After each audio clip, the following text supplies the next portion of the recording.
This is the sound of a community dying. We are in the clubhouse of the Triton Towers, a 30-year-old condominium building on Sand Key. The air is so thick with humidity and despair you could cut it with a knife. 2 nights ago, this room was a battlefield. It was the annual meeting of the Homeowners Association. I was here. I watched a man named Frank, a retired auto worker from Michigan, who has lived here for 20 years, break down in tears as he stood at the podium. He was begging his neighbors not to pass a special assessment of $80,000 per unit, an amount he knew would force him into bankruptcy and out of his home. On the other side of the room was a woman named Maria, a real estate investor who owns 3 units in the building. She wasn't shouting, she was cold, precise, and utterly ruthless. She argued that Frank and the dozen other retirees in his position were no longer just neighbors, they were liabilities. They were the dead weight that was about to sink the entire ship.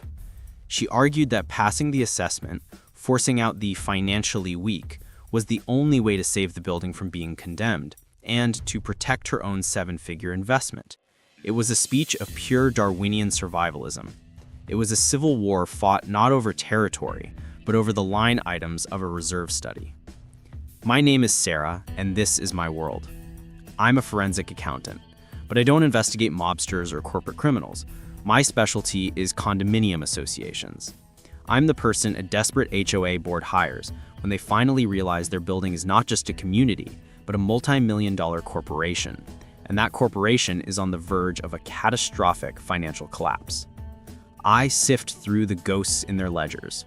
I trace the decades of deferred maintenance, of handshake deals with shady contractors, of a community's collective, willful decision to kick the can down the road until the road itself has crumbled into the sea.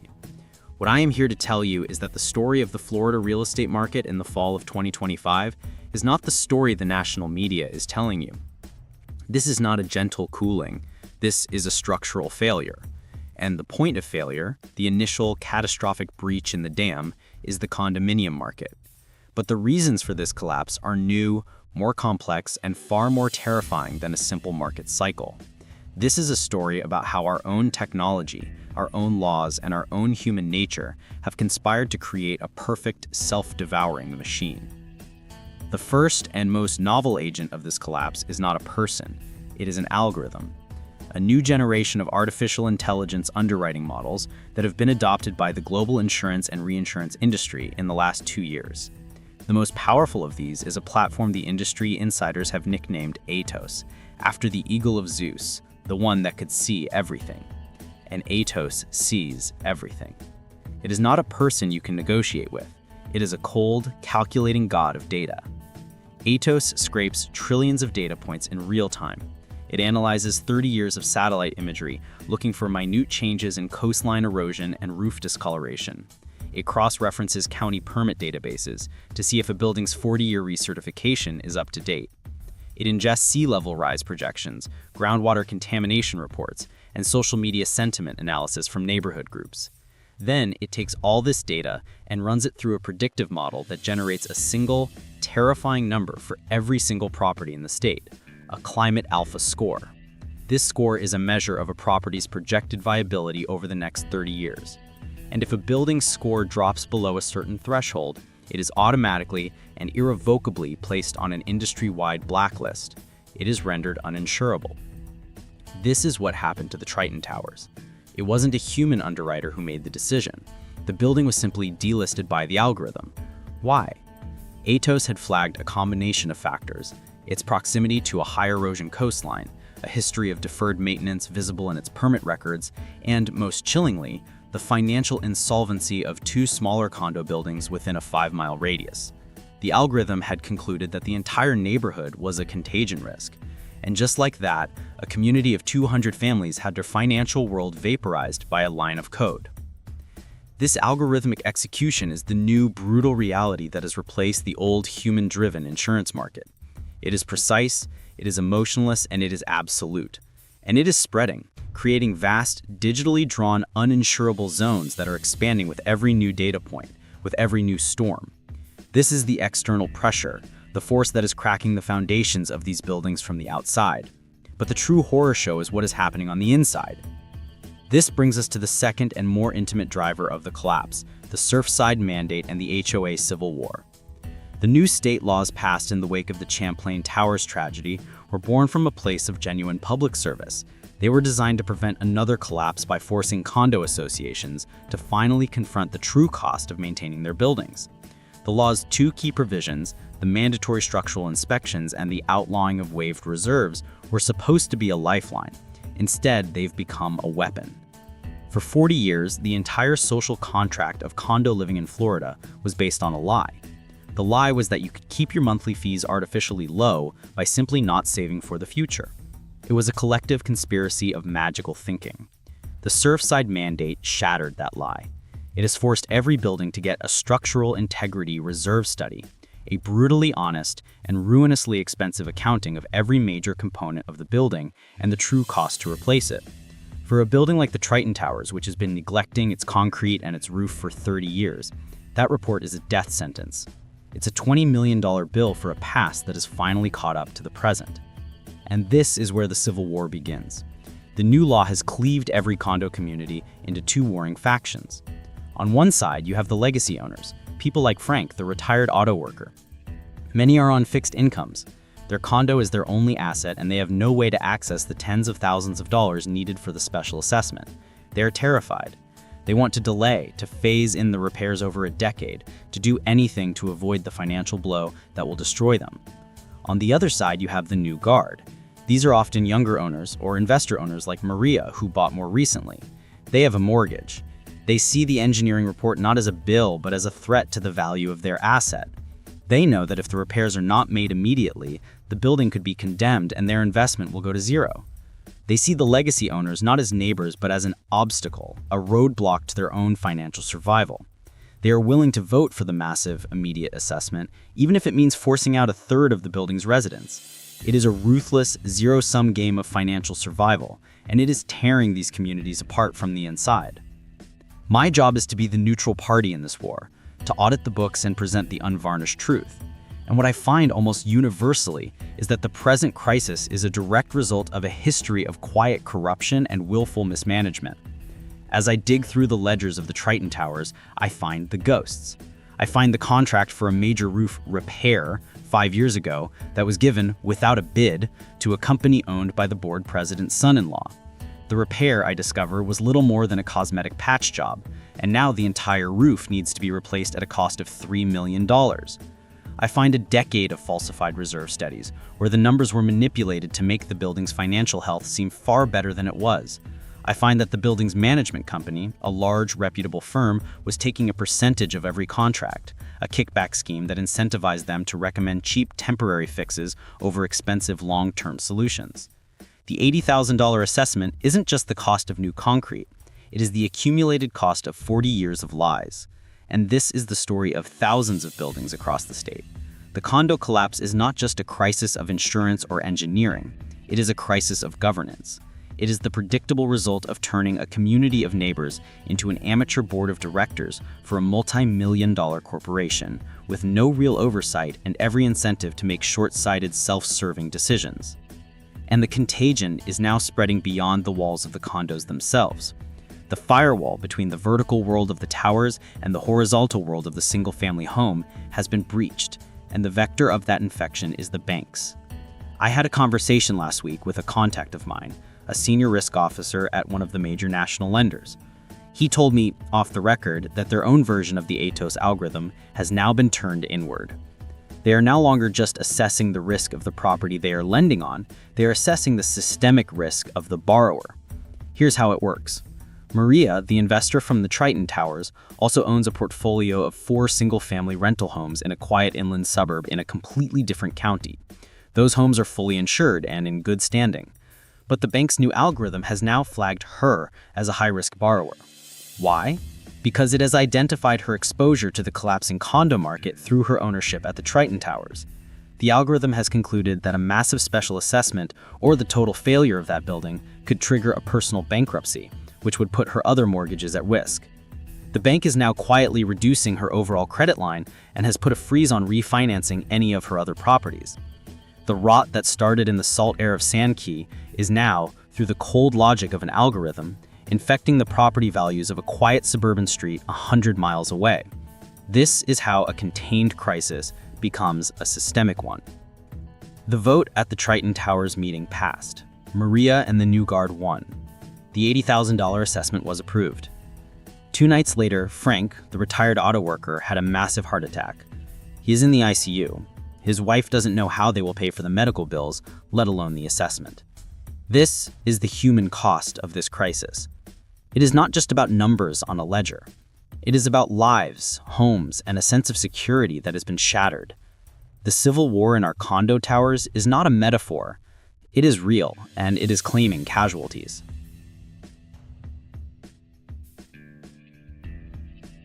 The civil war in our condo towers is not a metaphor. It is real, and it is claiming casualties. Frank's heart attack was not a footnote in the Triton Towers financial ledger. It was a shockwave. It transformed the abstract horror of the $80,000 assessment into a tangible tragedy. The cold Darwinian logic of Maria, the investor, suddenly seemed less like a savvy business strategy and more like a form of violence. The vote had passed, but the victory was hollow, poisoned by the human cost. And in the weeks that followed that fateful meeting, the building, like so many others up and down the coast, descended into a state of paralyzed chaos, the next stage in the great condo collapse. The immediate aftermath was a flood, not of water, but of lawsuits.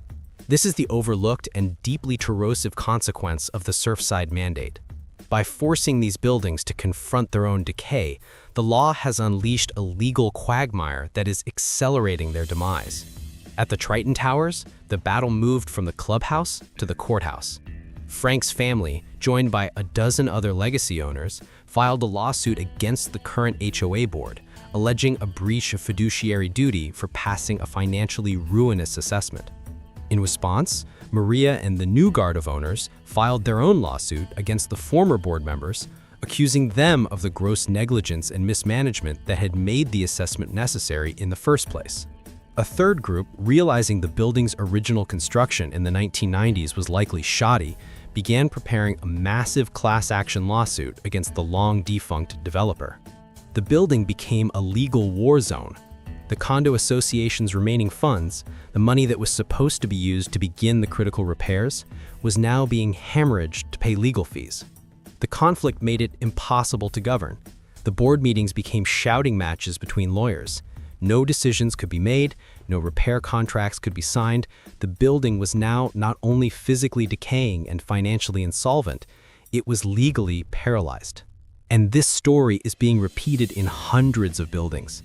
It is a self-inflicted wound, a system designed to turn its own residents against each other in a circular firing squad of litigation. This internal chaos is now the primary data point for the second great vector of contagion, the banking freeze. As I hinted at before, the banks, with their new all-seeing risk algorithms, are no longer just looking at a building's insurance policy. They are now scraping court records and legal databases, and what they see is a level of legal and financial risk that is completely unacceptable. The result is that they are quietly and systematically creating internal condo blacklists.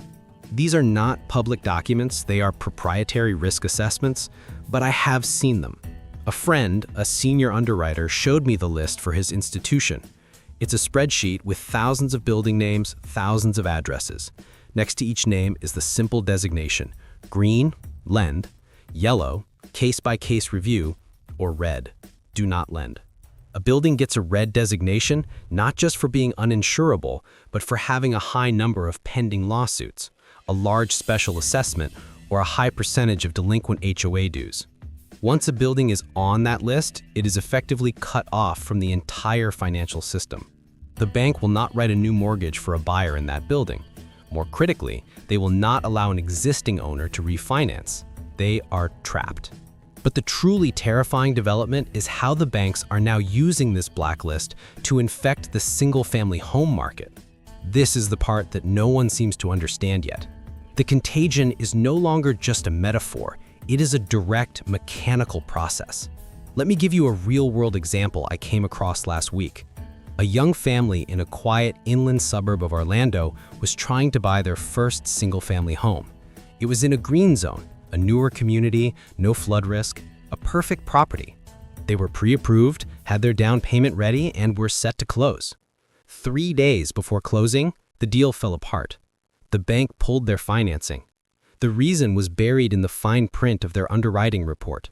The bank's algorithm, in conducting its background analysis of the seller, discovered that the seller also owned a 2-bedroom condo in a building down in Boca Raton, a condo he used as a vacation property. That Boca Raton building was on the bank's red list due to an ongoing legal battle over a special assessment. The bank's algorithm flagged the seller as a distressed party. It concluded that there was a high probability the seller was liquidating his Orlando home, not because he wanted to, but because he was under financial duress from his toxic condo asset. The algorithm flagged the entire transaction as a distressed asset sale, which carries a higher risk of future price declines and potential fraud. And so it killed the deal. The young family lost their dream home, not because of anything they did, or even because of the house itself, but because of a completely unrelated toxic asset in the seller's portfolio, 150 miles away. Now, multiply this scenario by tens of thousands. The entire market is being seized by a kind of financial paranoia, a system so terrified of the condo crisis that it is beginning to shut down completely, strangling even healthy transactions. This brings us to the next wider circle of hell, the municipal meltdown. The collapse of the condo market is no longer a private problem for the owners and the banks. It is now a full-blown crisis for our city and county governments. As a forensic accountant, this is where my work has shifted. I am no longer just being hired by condo boards. I am now being hired by mayors and city managers who are staring into a budgetary abyss and need someone to tell them how deep it is.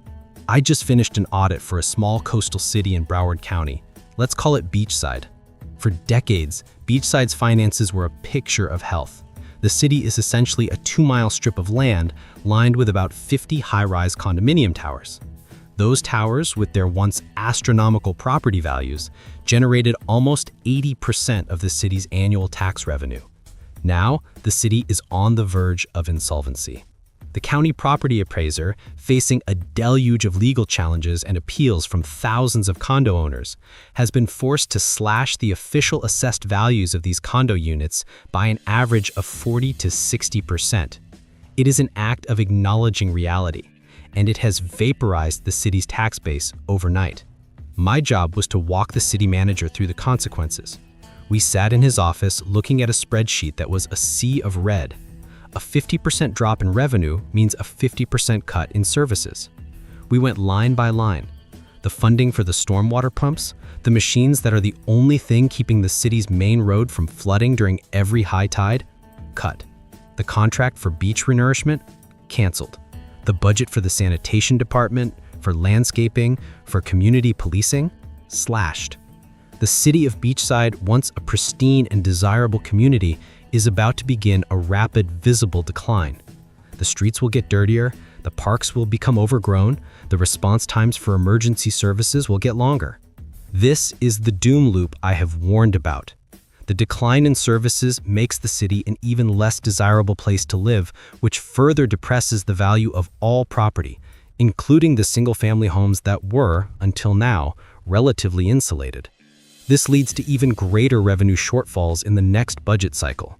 It is a spiral from which there is no recovery, only management. The city manager's only tool to fight this is to jack up the property tax rate, the millage rate on the few remaining solvent properties. So the small number of homeowners who are not in distress are now being punished, forced to pay double the taxes for half the services. It is a slow, grinding, and inevitable path to municipal bankruptcy. And into this chaos, into this landscape of financial ruin and legal paralysis, a new and powerful predator has arrived. This is the final and most cynical stage of the collapse, the Great Florida Fire Sale. As traditional buyers have vanished, a new class of buyer has entered the market. These are the multi-billion-dollar private equity funds and sovereign wealth funds, the vulture investors who see our crisis as a generational buying opportunity. Their strategy is what they call condo termination or a bulk buyout. Hear how the play works. A fund operating through an anonymous LLC will identify a distressed building like the Triton Towers, a building at war with itself, facing tens of millions in repairs, and with a high percentage of owners in financial trouble. They will begin quietly buying up a handful of units from the most desperate sellers at bottom rock prices. Then, once they have a foothold, they will make an offer to the entire building. We will buy every single unit all at once in an all-cash deal. The price they offer is a fraction of the peak value, often less than what many owners still owe on their mortgages. But it is an escape. It is a way out of the nightmare of assessments and lawsuits. It presents a horrific final choice to the community. Under Florida law, if 80% of the owners agreed to a bulk sale, the remaining 20% can be forced to sell. The vote pits neighbor against neighbor one last time. The investors who want to cut their losses and the retirees who are terrified of bankruptcy are pitted against the few remaining families who want to save their homes. In almost every case, the fund gets its 80%. The community is dissolved. The families are forced out, and a single corporate entity now owns the entire building. Their plan is not to save it as a home, but to gut it and turn it into a high-end luxury rental or a hotel, a product completely disconnected from the local community. The dream of home ownership is extinguished and replaced by a new model of corporate serfdom.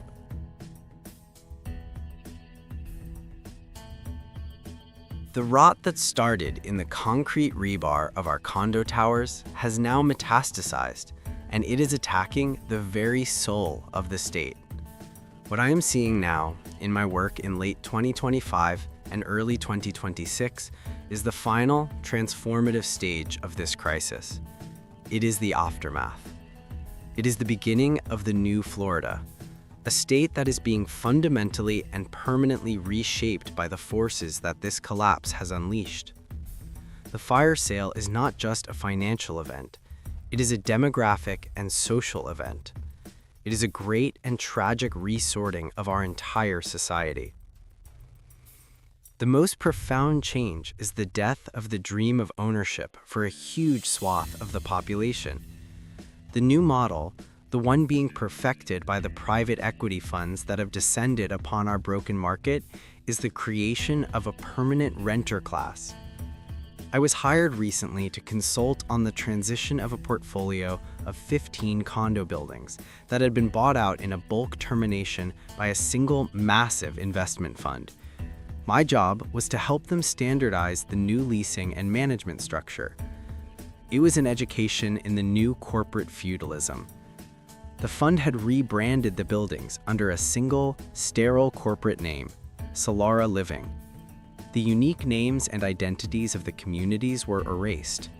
The Triton Towers, with its quirky nautical-themed lobby, was now just Solara Living at Sand Key. The new owners were ruthlessly efficient. They were not in the business of building communities. They were in the business of maximizing shareholder returns. They gutted the existing condo boards and replaced them with a centralized AI-driven management system. All maintenance requests were now routed through a call center in another country. The social clubs, the potlucks, the sense of neighborly connection that had defined these places, even in their dysfunction, evaporated. It was replaced by a set of strict, non-negotiable corporate rules. The residents were no longer owners with a voice. They were tenants with a lease agreement. I spoke to a young woman, a graphic designer, who had been one of the new guard owners at the Triton Towers. She had fought for the special assessment, believing it would save her investment. She survived the Civil War, only to lose the peace. She couldn't afford to stay in the building as an owner under the new assessment, so she was forced to sell her unit in the bulk buyout. Now, in a cruel twist of irony, she is renting a nearly identical unit, 2 floors down from her old one, from Solara Living. She's paying more per month in rent than she was on her old mortgage, but she has zero equity, zero say in the governance of her own home, and a profound sense of loss. She won the battle, she told me, her voice hollow, but I lost my home. This isn't a community anymore. It's a beautifully maintained, high-security dormitory for adults.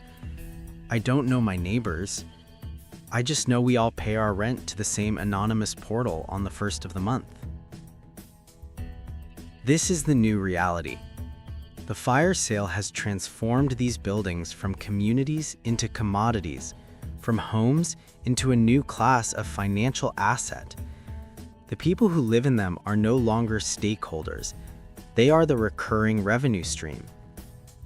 This is the future that the condo collapse has wrought. A more stable, more predictable, and more profitable market for the new corporate landlords, and a more transient, powerless, and disconnected existence for the people who actually live here. This profound social shift has, of course, triggered a political firestorm. The government in Tallahassee, having presided over this entire catastrophic failure, is now in a state of pure panic. They are facing a furious population, a collapsing tax base, and the terrifying prospect of being the generation of leaders who lost the Florida dream. And so the search for a scapegoat has begun. Having ignored the warnings for years, they are now scrambling to be seen as doing something, anything, to stop the bleeding. The new enemy, the new villain in this political theater, is the very force they allowed to take over: the vulture funds.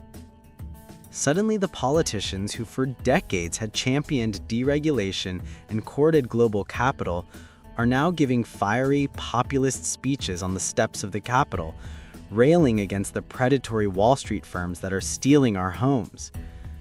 New legislation is being frantically introduced, proposing to cap the number of single-family or condo units that a single corporate entity can own, to impose massive new taxes on institutional investors.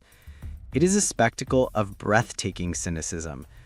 It is a government that stood by and watched as the house burned down, and is now showing up with a single small bucket of water, hoping to convince the shell-shocked survivors that they were the heroes all along. The irony is that these new laws, even if they pass, will do almost nothing. The damage has already been done. The Great Florida Fire Sale has already happened. The private equity firms already own the properties. They are now an entrenched and powerful new constituency. They will challenge any new laws in court, tying them up in litigation for years. The government's response is not a solution. It is a performance, a desperate attempt to redirect the public's rage away from their own catastrophic failure of governance. And so, as the politicians posture and the new corporate landlords consolidate their power, the map of Florida is being redrawn. It is being fractured into two distinct and separate territories: the lifeboats and the sacrifice zones. The lifeboats are the handful of communities that have survived, and in some cases are even thriving. These are the newer, master-planned communities built on high ground, far from the coast. They were designed from the ground up with resilient infrastructure. They have diverse local economies, and their homeowners associations were strictly managed from the beginning. They have become fortified enclaves, islands of stability in a sea of chaos. But their stability comes at a price. The cost of entry into these lifeboats is now astronomical, and they are becoming exclusive havens for the wealthy, protected by private security and a profound sense of separation from the problems of the rest of the state. The rest of the coast, the vast majority of it, has become the sacrifice zone. This is the territory of the corporate rental model. These are the places where the public has, in effect, given up. The municipal services are collapsing. The public infrastructure is being left to decay. The responsibility for maintaining these communities has been unofficially outsourced to the new private landlords. It is a quiet, unacknowledged secession, not of a state from a country, but of capital from a community. It is the acceptance that these places are no longer viable as long-term, sustainable communities, and they are now to be managed for short-term profit until the day the water finally washes them away. This brings my work, my long and painful audit of this collapse, to an end. For the past 3 years, I have been a forensic accountant, sifting through the wreckage of 1,000 different balance sheets, from the Triton Towers to the city of Beachside.